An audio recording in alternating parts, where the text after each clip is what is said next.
The revelation came through the most unexpected source, a marriage that everyone, including me, considered a model of Christian excellence.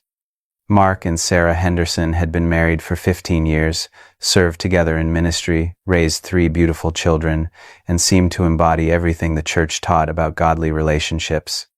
They were the couple other believers pointed to as proof that biblical marriage actually worked.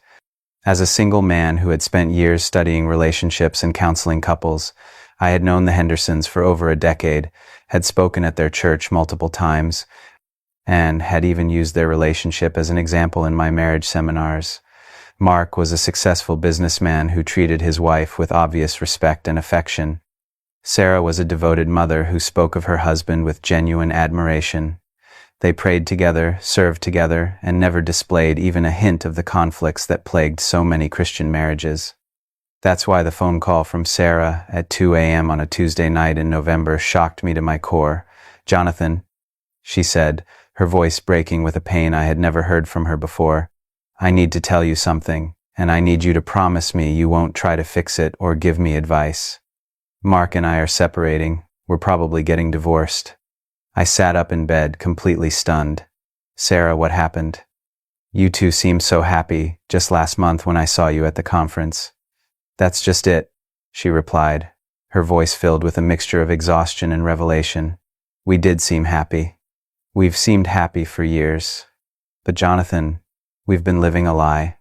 Not intentionally, not maliciously, but we've been committing a sin that's been slowly destroying our marriage from the inside, and we didn't even know it was happening." "What sin?" I asked, my mind racing through possibilities. "Sarah, whatever it is, surely it can be worked through. You two love each other.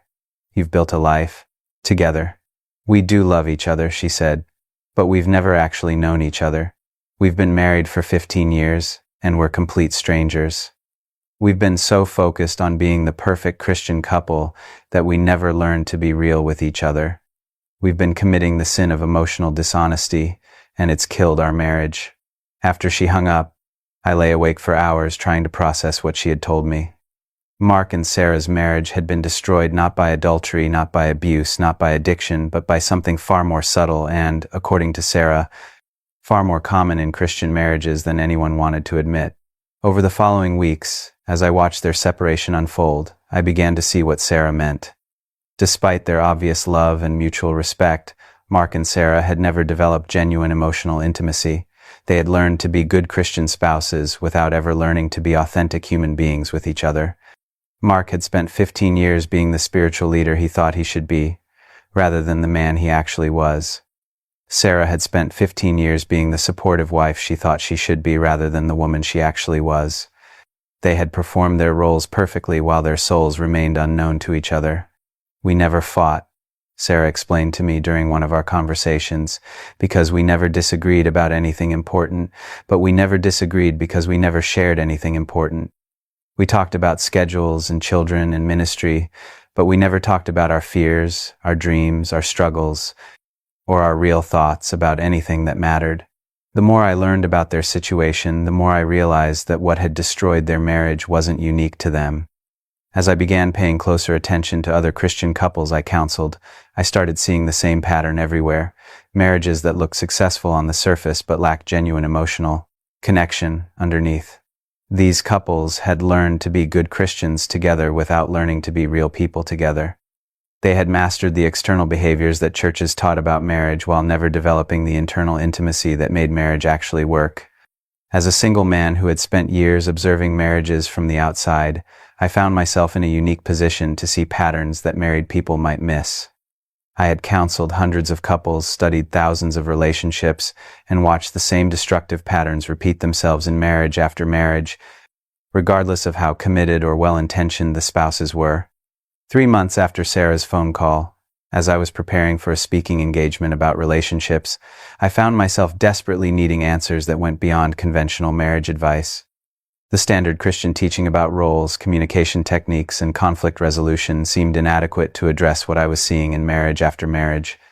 That night, alone in my study, I found myself on my knees in prayer with an urgency I hadn't felt since my encounters with Jesus about the rapture and divine judgment.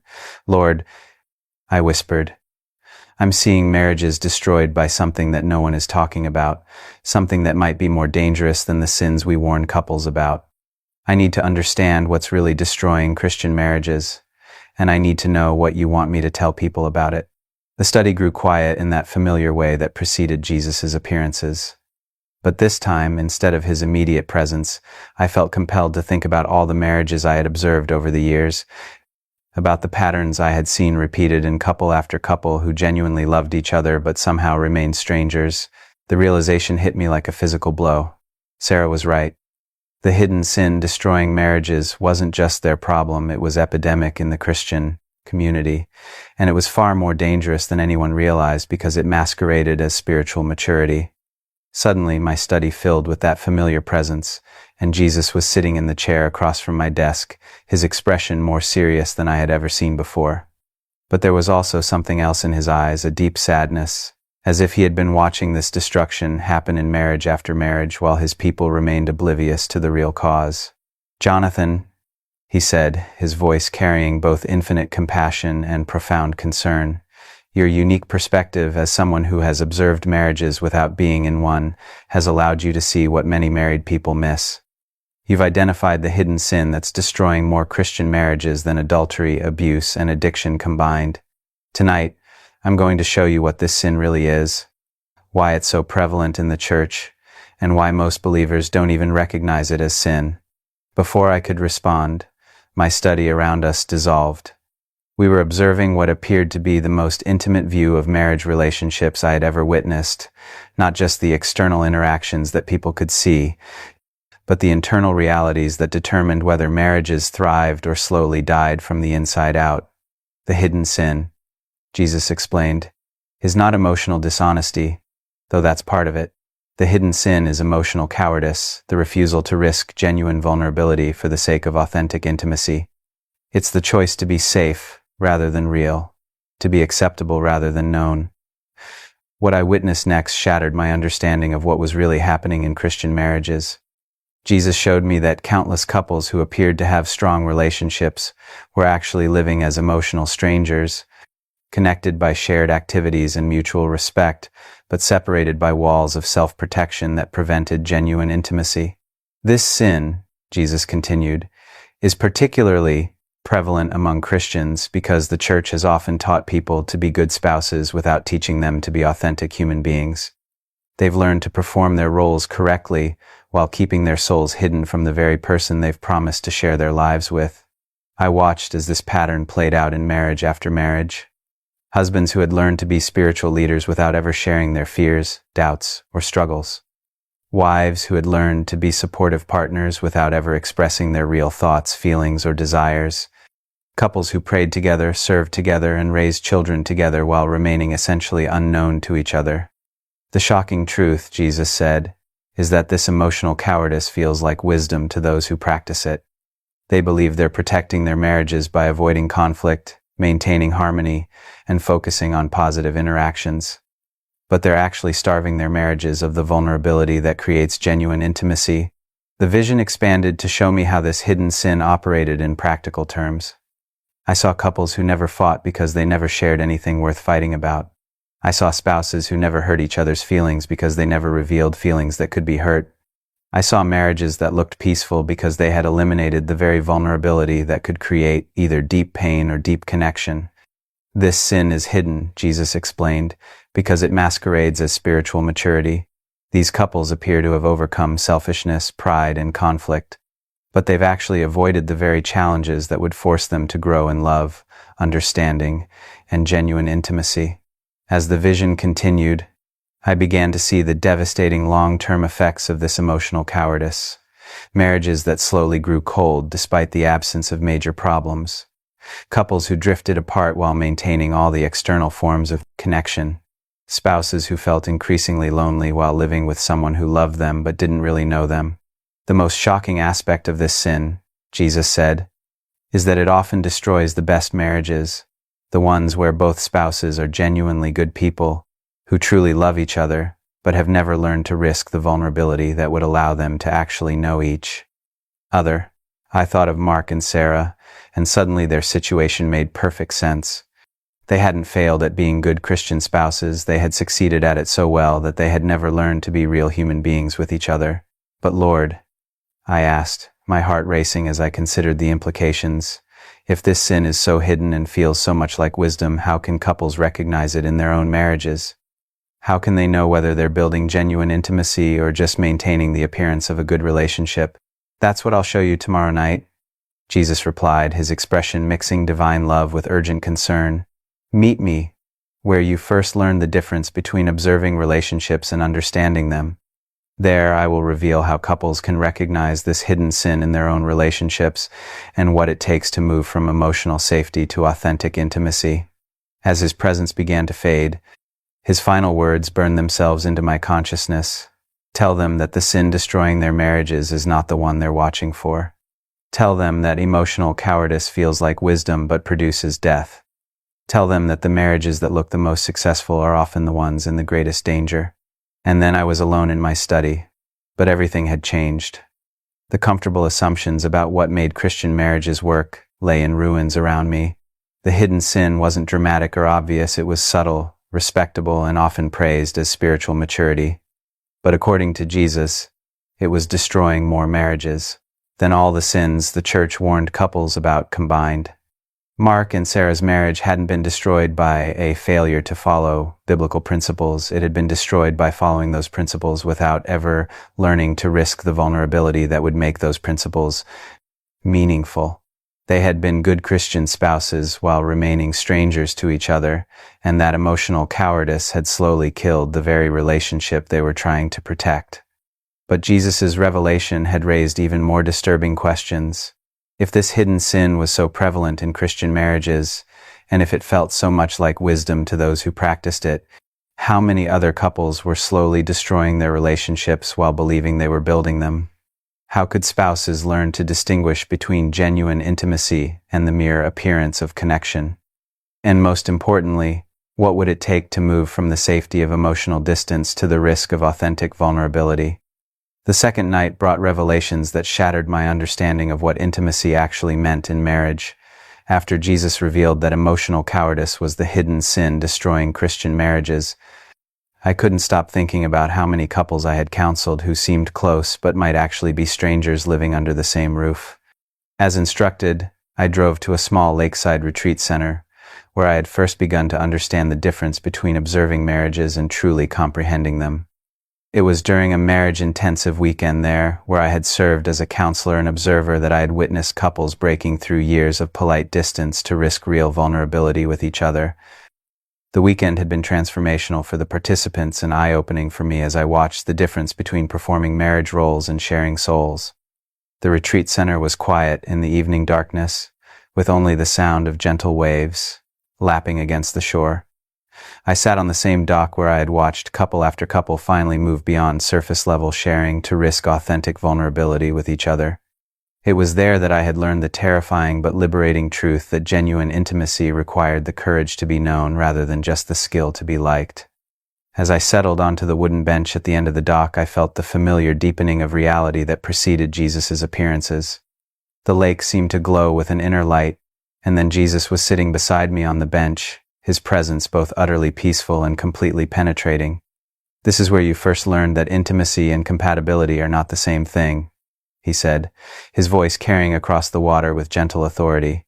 "Your perspective as someone who has studied marriages from the outside has given you unique insights into patterns that married people often can't see.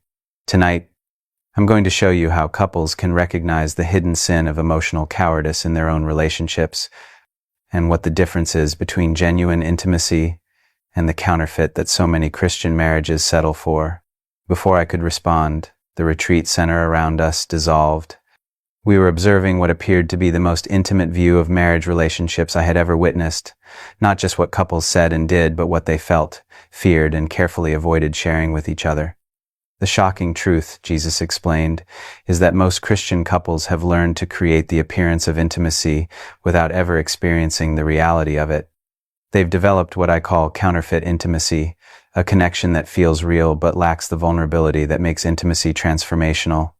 What I witnessed next revolutionized my understanding of what was really happening in Christian marriages. Jesus showed me that there were actually 3 distinct levels of marital connection, and that most couples stopped at the second level, mistaking it for genuine intimacy. The first level, Jesus said, is surface compatibility. Couples at this level get along well, share common interests, and rarely conflict because they rarely share anything deep enough to create disagreement. They're comfortable together, but they don't really know each other. I watched as this played out in countless marriages I had observed over the years. Couples who could spend hours together talking about schedules, children, work, and activities while never sharing their fears, dreams, struggles, or authentic thoughts about anything that mattered to their souls. They were pleasant companions, but emotional strangers. These couples, Jesus explained, often think they have good marriages because they don't fight, they enjoy each other's company, and they function well as a team. But they've never moved beyond the safety of surface-level connection. The second level, Jesus continued, is emotional compatibility. Couples at this level share more of their thoughts and feelings, support each other through difficulties, and create a sense of partnership that feels like genuine intimacy. This is where most Christian marriages stop, and where the counterfeit becomes most deceptive. The vision expanded to show me couples I had counseled who had learned to share their emotions, communicate about their needs, and support each other through life's challenges. They felt close, connected, and satisfied with their relationships. They had what most marriage books and seminars taught as the goal of Christian marriage. But even this level, Jesus said, can be a form of emotional cowardice if couples are only sharing the emotions and thoughts that feel safe, that won't threaten their image of themselves or their spouse's image of them.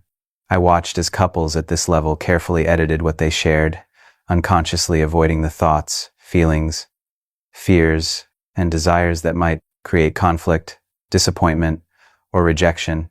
They were emotionally connected, but only within carefully maintained boundaries that protected them from genuine vulnerability. This counterfeit intimacy, Jesus explained, feels real to those who experience it because it's so much deeper than surface compatibility. These couples genuinely care for each other, understand each other's personalities, and provide emotional support. But they're still protecting themselves from the level of vulnerability that creates transformational intimacy. The third level, Jesus said, is soul intimacy. This is where couples risk sharing not just their comfortable emotions, but their uncomfortable truths, their fears, their failures, their doubts, their struggles, and the parts of themselves they're not proud of. The vision shifted to show me couples who had learned to be completely authentic with each other, sharing not just their strengths but their weaknesses, not just their victories but their failures, not just their faith but their doubts. These couples fought more than those at the second level, but they also loved more deeply. Soul intimacy, Jesus explained, requires the courage to be known rather than just liked, to be authentic rather than just acceptable. It means sharing the parts of yourself that might disappoint your spouse, challenge their image of you, or create conflict that has to be worked through. What struck me most was that couples at this level didn't have fewer problems, they had more honest conversations about their problems. They didn't have less conflict, they had more productive conflict because they were dealing with real issues rather than surface symptoms. The hidden sin of emotional cowardice, Jesus said, keeps couples trapped at the second level, mistaking emotional compatibility for soul intimacy. They feel close enough to be satisfied, but not vulnerable enough to be transformed. I began to understand why this sin was so hidden and so dangerous. Couples practicing emotional cowardice weren't obviously dysfunctional, they were often the marriages that others admired and wanted to emulate. They had learned to create connection without risking the vulnerability that would make that connection transformational. But how can couples recognize whether they have genuine intimacy or just the counterfeit? I asked, thinking of all the marriages I had counseled that I had considered successful, but might actually be stuck at the second level. The test, Jesus replied, is found in examining what you don't share with your spouse and why you don't share it. Genuine intimacy means there are no areas of your soul that are off limits because they might threaten your spouse's image of you or your image of yourself. What followed was the most penetrating examination of marital intimacy I had ever experienced. Jesus showed me how to distinguish between the vulnerability that creates genuine intimacy and the emotional sharing that creates only the appearance of intimacy. Couples with counterfeit intimacy, Jesus explained, share their emotions but edit their thoughts. They express their feelings but hide their fears. They communicate their needs but conceal their struggles. They're emotionally connected but spiritually separate. I watched as this pattern played out in marriage after marriage I had observed. Husbands who shared their work stress but hid their spiritual doubts. Wives who expressed their feelings about the children but concealed their disappointments about the marriage. Couples who prayed together about external challenges but never shared their internal struggles. The shocking truth, Jesus continued, is that this emotional editing feels like wisdom and maturity. These couples believe they're protecting their marriages by avoiding unnecessary conflict and maintaining positive connections, but they're actually preventing the very vulnerability that would allow their love to transform them. The vision expanded to show me how this counterfeit intimacy affected couples over time. Initially, the emotional connection felt satisfying and deep, but gradually, as the unshared parts of their souls grew larger, they began to feel increasingly lonely even while living with someone who loved them. This is why, Jesus explained, couples like Mark and Sarah can love each other deeply while remaining strangers. They've learned to connect emotionally while avoiding the soul-level vulnerability that would allow them to actually know each other. I began to see that the problem wasn't a lack of love or commitment. It was a lack of courage to risk the kind of vulnerability that would make love transformational rather than just comfortable. The counterfeit feels safer, Jesus said, because it provides connection without requiring the courage to be completely known. But it ultimately produces loneliness because the parts of yourself that you don't share with your spouse remain isolated and unknown. As the vision continued, I could see how this hidden sin affected not just the couples themselves, but their children, their ministries, and their witness to the world. Marriages built on counterfeit intimacy look successful but lack the transformational power that genuine soul intimacy created. Children raised in these homes, Jesus explained, learn to be good people without learning to be real people. They master the art of emotional editing, carrying this pattern into their own relationships and perpetuating the cycle of counterfeit intimacy. The implications were staggering. If emotional cowardice was epidemic in Christian marriages, and if it felt so much like wisdom to those who practiced it, then entire generations of believers were learning to relate to others through carefully maintained emotional distance rather than genuine vulnerability. But Lord, I asked, my heart racing as I considered what this meant for my counseling, ministry, and the couples I worked with. If counterfeit intimacy feels so satisfying and looks so successful, what motivates couples to risk the vulnerability that genuine intimacy requires? That's what I'll show you tomorrow night, Jesus replied, his expression mixing infinite compassion with transforming challenge. Meet me where you first learned that understanding marriage from the outside can sometimes provide clearer vision than experiencing it from the inside. There, I will reveal what it takes to move from counterfeit intimacy to soul intimacy, and why that movement is essential not just for marriage, but for spiritual growth itself.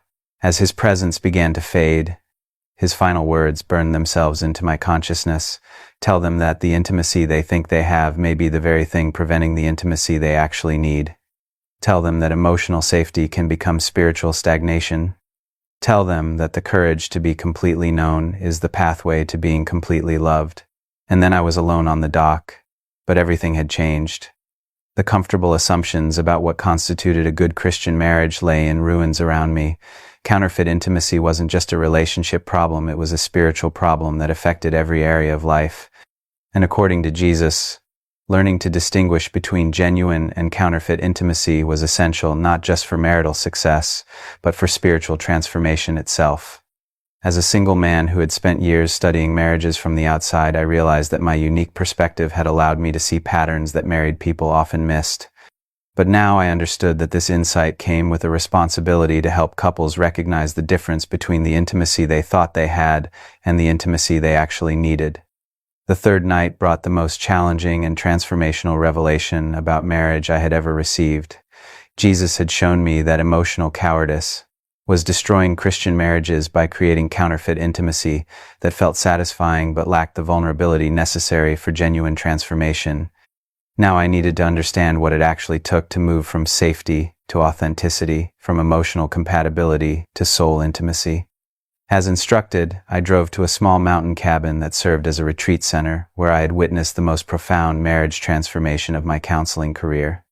It was there, during a weekend intensive that I had watched a couple on the brink of divorce discover the courage to share the parts of themselves they had been hiding, not just from each other, but from themselves.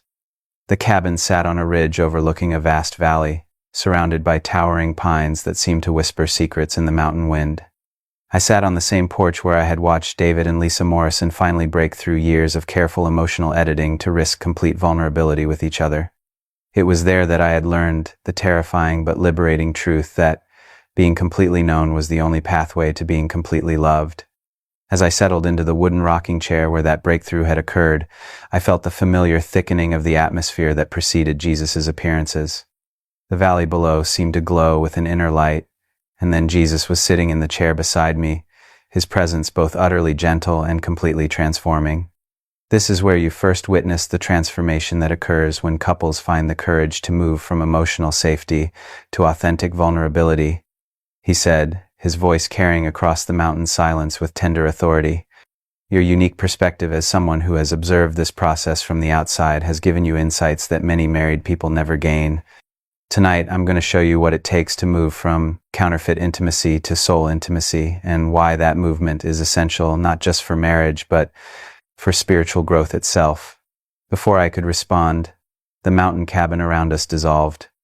We were observing what appeared to be the most intimate view of transformation I had ever witnessed, not just the external process of improving relationships, but the internal journey from self-protection to authentic vulnerability. The movement from counterfeit to genuine intimacy, Jesus explained, requires understanding that vulnerability is not just a relationship skill, it's a spiritual discipline.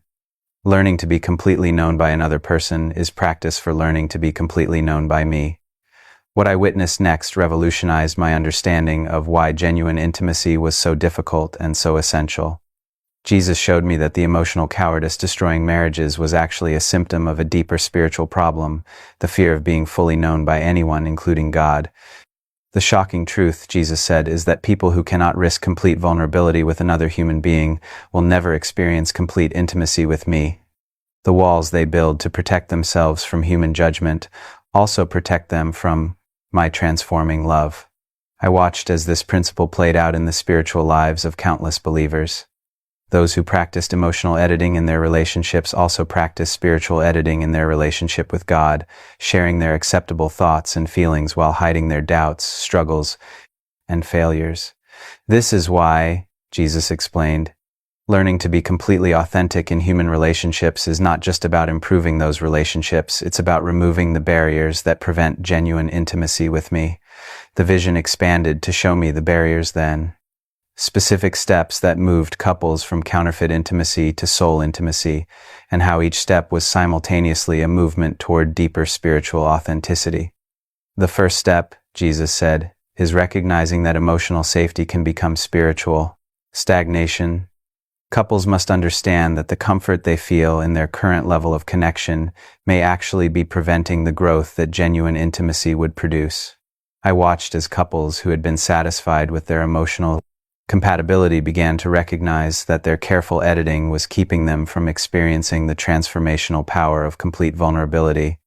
This recognition created a holy dissatisfaction with relationships that felt good but weren't producing growth. This recognition, Jesus explained, is crucial because it creates the motivation necessary for the risk that genuine intimacy requires. Couples who are satisfied with counterfeit intimacy will never take the risks that authentic intimacy demands. The second step, Jesus continued, is learning to identify and share the thoughts, feelings, and experiences you've been editing out of your relationship. This means examining not just what you do share with your spouse, but what you don't share and why you don't share it. The vision shifted to show me couples who began to examine their patterns of emotional editing. They discovered they had been hiding their spiritual doubts, their disappointments about the marriage, their fears about the future, their struggles with sin, and their authentic thoughts about everything from parenting to ministry. This examination, Jesus explained, often reveals that couples have been sharing their emotions while hiding their thoughts, expressing their feelings while concealing their fears, communicating their needs while protecting their vulnerabilities. The third step, Jesus said, is developing the courage to share one authentic vulnerability at a time. Genuine intimacy is not built through dramatic revelations, but through consistent choices to risk being known in small but significant ways. I watched as couples learned to gradually expand their vulnerability, sharing one hidden thought or feeling at a time, a husband finally admitting his spiritual doubts, a wife expressing her disappointment about their physical intimacy, a couple discussing their real fears about their children's futures. Each act of authentic vulnerability, Jesus explained, creates the safety necessary for the next level of sharing. Couples learn that being known doesn't destroy love, it deepens it. The fourth step, Jesus continued, is learning to receive your spouse's vulnerability without judgment, defensiveness, or attempts to fix them. Genuine intimacy requires not just the courage to be known, but the maturity to know your spouse completely. The vision expanded to show me how couples learn to create safety for each other's authenticity. Instead of responding to vulnerable sharing with advice, criticism, or emotional reactivity, they learn to respond with curiosity, compassion, and acceptance. This receiving of vulnerability, Jesus explained, is often more difficult than sharing vulnerability. It requires the spiritual maturity to love your spouse as they actually are, rather than as you wish they were.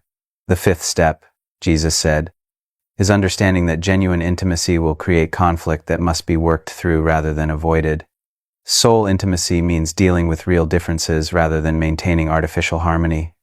I watched as couples who moved to authentic vulnerability discovered that they disagreed about more things than they had realized. But instead of avoiding these conflicts, they learned to work through them in ways that increased understanding and deepened connection. This conflict, Jesus explained, is not a sign that intimacy is failing, it's evidence that intimacy is working. Couples who never fight are usually couples who never share anything worth fighting about. As the vision continued, I could see how these steps worked together to create marriages that were not just successful but transformational relationships that changed both spouses into more authentic, loving, and spiritually mature people. The ultimate goal, Jesus said, is not just a better marriage but transformation into the people I created you to be. Genuine intimacy between spouses becomes a pathway to genuine intimacy with me. As the vision began to fade and the mountain cabin gradually reappeared around us, Jesus turned to face me directly, his eyes filled with both infinite love and transforming challenge. "Jonathan," he said, "your calling as someone who observes marriages from the outside is to help couples see what they cannot see from the inside. The hidden sin destroying marriages is not just about relationships, it's about spiritual growth. Couples who learn to risk complete vulnerability with each other are learning to risk complete vulnerability with me. The courage to be completely known by another person," he continued, "develops the courage to be completely known by me. The safety couples create for each other's authenticity teaches them to trust in my acceptance of their authenticity." As his presence began to intensify rather than fade, I realized this wasn't just information he was sharing, it was an invitation he was extending to every couple willing to move beyond the safety of counterfeit intimacy to the transformation of genuine vulnerability. "Right now," Jesus said, "any couple can begin the journey from emotional cowardice to authentic intimacy. They can stop protecting themselves from being known and start risking the vulnerability that creates genuine love." In that moment, sitting in the same chair where I had witnessed the Morrisons' marriage transformation, I felt the weight of my calling as a counselor and teacher settling on my shoulders with new clarity. The hidden sin wasn't just destroying marriages, it was limiting people's ability to experience the fullness of relationship with God. "Your unique perspective," Jesus said, "allows you to see patterns that married people often miss because they're too close to their own situations. Use this gift to help them recognize the difference between the intimacy they think they have and the intimacy they actually need." As a single man who had spent years studying relationships from the outside, I realized that my singleness wasn't a limitation in understanding marriage, it was actually an advantage that allowed me to see clearly what couples often couldn't see from within their own relationships. "The question," Jesus said as his presence filled the mountain air with transforming light, "is not whether someone's marriage looks successful. It's whether their marriage is producing the spiritual growth that genuine intimacy makes possible." As his presence finally began to fade, his final words burned themselves into my consciousness. "Tell them that the sin destroying their marriages is the refusal to risk being completely known." Tell them that emotional safety can become spiritual stagnation. Tell them that the courage to be vulnerable with their spouse is practice for being vulnerable with me. And tell them that genuine intimacy is not just about having a better marriage, it's about becoming the people I created them to be. For months now, this shocking truth has revolutionized my understanding of marriage and spiritual growth. The hidden sin destroying Christian marriages is not adultery, abuse, or addiction. It's the emotional cowardice that prevents couples from risking the vulnerability that genuine intimacy requires. This sin is hidden because it masquerades as wisdom, maturity, and spiritual success. Couples practicing emotional cowardice often have marriages that look exemplary while lacking the authentic connection that makes marriage transformational. The shocking truth is that learning to be completely known by another person is essential preparation for being completely known by God. The walls we build to protect ourselves from human judgment also protect us from divine transformation. But the most shocking revelation is that this hidden sin is completely unnecessary. Any couple willing to move beyond the safety of counterfeit intimacy can experience the transformation that genuine vulnerability creates. The same courage that risks being completely known by another person develops the courage to be completely known by God. The hidden sin destroying marriages is not about what couples are doing wrong, it's about what they're not risking at all. And that risk, according to Jesus, is not just essential for marital success, it's essential. Thank you from the bottom of my heart for spending this time with us today. I truly hope that this message has strengthened your faith, brought peace to your heart, and reminded you of the endless love of Jesus Christ. Whatever you may be facing right now, please remember that you are never alone. Jesus is walking beside you through every joy, every struggle, and every uncertain moment. His grace is greater than your fears. His love is stronger than your pain, and His light can guide you through even the darkest times. Keep praying, keep trusting, and place your worries in His hands. Jesus knows your heart, hears every prayer, and will give you the strength you need to keep moving forward. If this message blessed you, please share it with someone who may need hope today and subscribe to join our community. May Jesus bless you, protect your family, and fill your life with faith, love, and peace. Thank you for watching, and I'll see you in the next video. God bless you. For spiritual growth itself.